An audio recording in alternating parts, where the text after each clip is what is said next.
ঈদের দিনেও বৃষ্টির সম্ভাবনা। বিএনপি, জামায়াত, এনসিপি সহ ৩০ দলের সঙ্গে ঐকমত্য কমিশনের বৈঠক। কালো টাকা সাদা করার সুযোগ, জুলাই আন্দোলনের সঙ্গে সাংঘর্ষিক মন্তব্য সিপিডির। গুমের ঘটনায় হাসিনা সহ ৭ জনের বিরুদ্ধে সালাউদ্দিনের অভিযোগ জমা।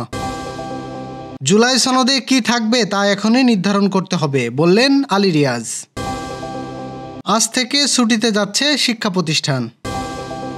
লামায় কাঠ ভর্তি ট্রাক আটক। পাকিস্তানি টিকটকারকে গুলি করে হত্যা। দর্শক, শুনছিলেন দিনের খবরের প্রধান প্রধান শিরোনাম, এবার বিস্তারিত।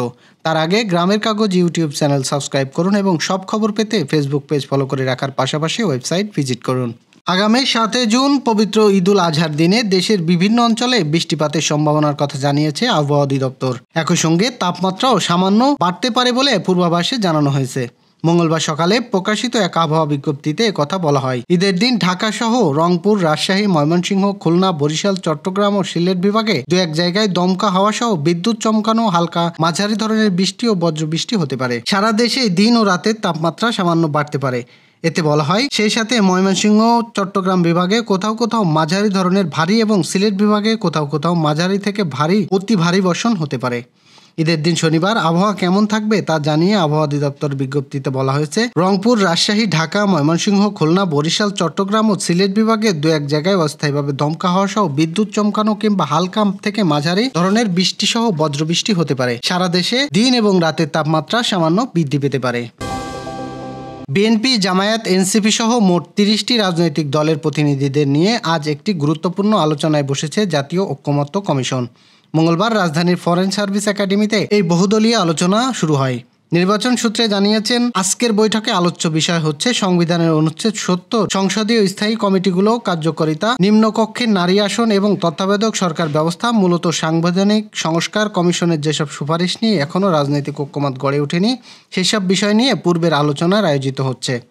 এর আগে বিভিন্ন সময়ে পৃথকভাবে রাজনৈতিক দলগুলোর সঙ্গে মতবিনিময় করলেও এবার প্রথম একই সঙ্গে সব দলের অংশগ্রহণে আলোচনা অনুষ্ঠিত হচ্ছে। কমিশনের পক্ষ থেকে জানানো হয়েছে, আজকের আলোচনাতেই সব বিষয়ে ঐকমত্য পৌঁছানো সম্ভব না হতে পারে, ফলে ঈদের পরেও আলোচনার পূর্ব অব্যাহত থাকতে পারে। কালো টাকা সাদা করার সুযোগ রাখার প্রস্তাব জুলাই আন্দোলনের সঙ্গে সাংঘর্ষিক বলে মনে করেন গবেষণা প্রতিষ্ঠান সেন্টার ফর পলিসি ডায়ালগস। প্রস্তাবিত বাজেট প্রক্রিয়ার প্রতিষ্ঠানটির নির্বাহী পরিচালক ডক্টর ফাহমিদা খাতুন বলেছেন, সুযোগ থাকলে মধ্য ও নিম্নবিত্ত মানুষের জন্য প্লট বা প্লাট কেনা অসম্ভব হয়ে যাবে। এর ফলে সমাজের বৈষম্য হবে। জুলাই আন্দোলনের বৈষম্যহীন সমাজের জন্য হয়েছিল বাজেটের প্রত্যয়টা বৈষম্যহীন সমাজ প্রতিষ্ঠা করার, সেটার সঙ্গে এ প্রস্তাবের চরম সাংঘর্ষিক। মঙ্গলবার সকালে জাতীয় বাজেট 25-26 নিয়ে সিপিডির মিডিয়া ব্রিফিংয়ে এসব কথা বলেন তিনি। ফাহমিদা বলেন, বাজেটে অপ্রদর্শিত আয়কে বৈধতা দেওয়ার প্রস্তাবকে দেওয়া হয়েছে। ভবন, অ্যাপার্টমেন্ট কিনতে গেলে সেখানে অপ্রত্যাশিত আয় দেখিয়ে বাধিত হারে বিশেষ করে সেটি ব্যবহার করা যাবে। কিন্তু আমরা সে সময় বলে এসেছি, কালো টাকা সাদা করার প্রস্তাব এবারই বন্ধ করা উচিত। এটা নৈতিকভাবে সমর্থনযোগ্য নয়, আমরা এটা সমর্থন করছি না। নিজের গুম হওয়ার ঘটনায় শেখ হাসিনাকে প্রধান আসামি করে 7 জনের বিরুদ্ধে আন্তর্জাতিক অপরাধ ট্রাইব্যুনালে অভিযোগ জমা দিয়েছেন বিএনপির স্থায়ী কমিটির সদস্য সালাউদ্দিন আহমেদ। মঙ্গলবার ট্রাইব্যুনালে এই অভিযোগ জমা দেন তিনি। অভিযোগে জমা নিয়ে ক্ষোভ প্রকাশ করে সালাউদ্দিন বলেন, গুম খুনের বিষয়ে আন্তর্জাতিক অপরাধ ট্রাইব্যুনাল মামলা দায়ের করা হবে, কিন্তু এখনও এই ব্যাপারে দৃশ্যমান কোনো কার্যক্রম দেখা যায়নি।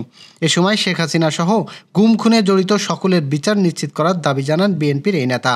এর আগে গত 15 অক্টোবর গুম সংক্রান্ত কমিশনেও নিজের গুমের অভিযোগ জমা দেন সালাউদ্দিন আহমেদ। এ বিষয়ে তিনি বলেন, গুমের ঘটনায় এখনো পর্যন্ত যারা গ্রেপ্তার হয়েছেন তাদের সাজা এবং যারা পালিয়ে গেছেন তাদেরকে কমিশন খুঁজে বের করতে হবে।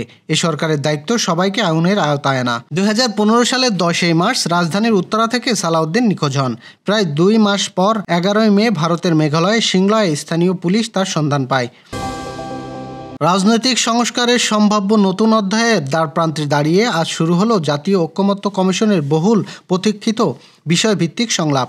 এ আলোচনায় সূচনা বক্তব্যে কমিশনের সহসভাপতি প্রফেসর ডক্টর রিয়াজ বলেছেন, জুলাই সনদ তৈরি করতে যাচ্ছি, সেখানে কতটা অন্তর্ভুক্তি থাকবে, কোনটা থাকবে না তা আমাদের সিদ্ধান্ত নিতে হবে। বক্তব্যের শুরুতে রাজনৈতিক দলগুলোর সক্রিয় অংশগ্রহণকে ধন্যবাদ জানিয়ে প্রফেসর আলী রিয়াজ বলেন, ঐকমত্য কমিশনের পক্ষ থেকে যেসব সুপারিশ দেওয়ার পর আপনারা প্রতিক্রিয়া মতামত দিয়েছেন, সেই ভিত্তিতে প্রত্যেকটা দলের সঙ্গে আলাপ আলোচনা হয়েছে। তিনি জানান, পূর্বের আলোচনায় পরিপ্রেক্ষিতে যেসব বিষয়ে ঐকমত্য তৈরির জন্য প্রায় কাছাকাছি মতামত আছে বা সামান্য আলোচনা দরকার, সেসব বিষয় আমরা চিহ্নিত করে আলাদাভাবে দলগুলোর সঙ্গে আলোচনা না করে সকলে মিলে আলোচনা করার কথা বিবেচনা করছি। পারস্পরিক যুক্তিগুলো যদি শোনা যায় তাহলে হয়তো অবস্থানগত পরিবর্তন ঘটে।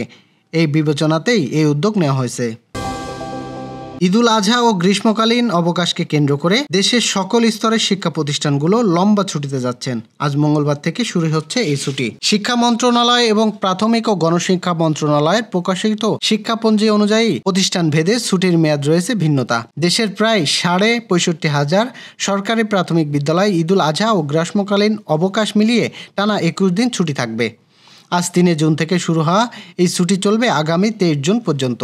এরপর 24 জুন থেকে পুনরায় ক্লাস শুরু হবে। সরকারি ও বেসরকারি কলেজগুলো শুধুমাত্র ঈদুল আজহার জন্য 10 দিনের ছুটি দেওয়া হয়েছে। এই ছুটির মধ্যে গ্রীষ্মকালীন অবকাশ অন্তর্ভুক্ত নয়। আজ থেকে শুরু হওয়া কলেজের ছুটি চলবে 12 জুন পর্যন্ত। 13 জুন থেকে যথারীতি ক্লাস চলবে।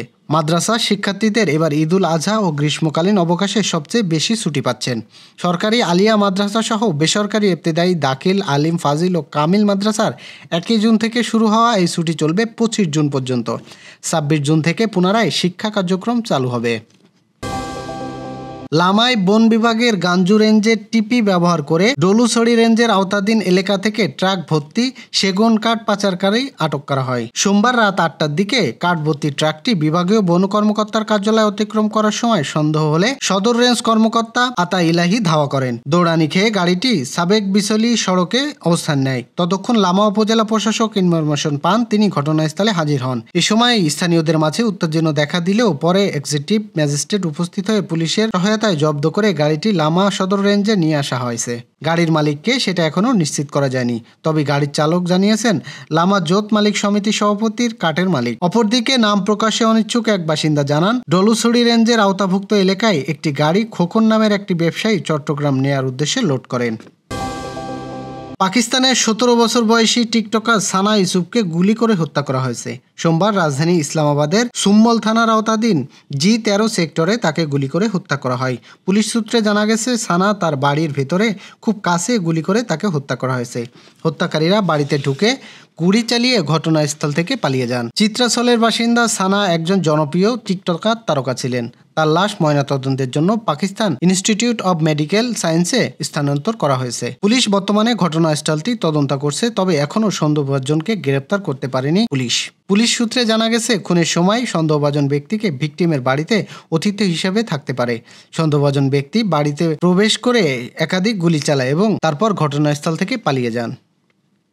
এই ছিল দুপুরের আয়োজন। রাতের খবর দেখার আমন্ত্রণ রইল। সেই সঙ্গে এতক্ষণ সাথে থাকার জন্য ধন্যবাদ।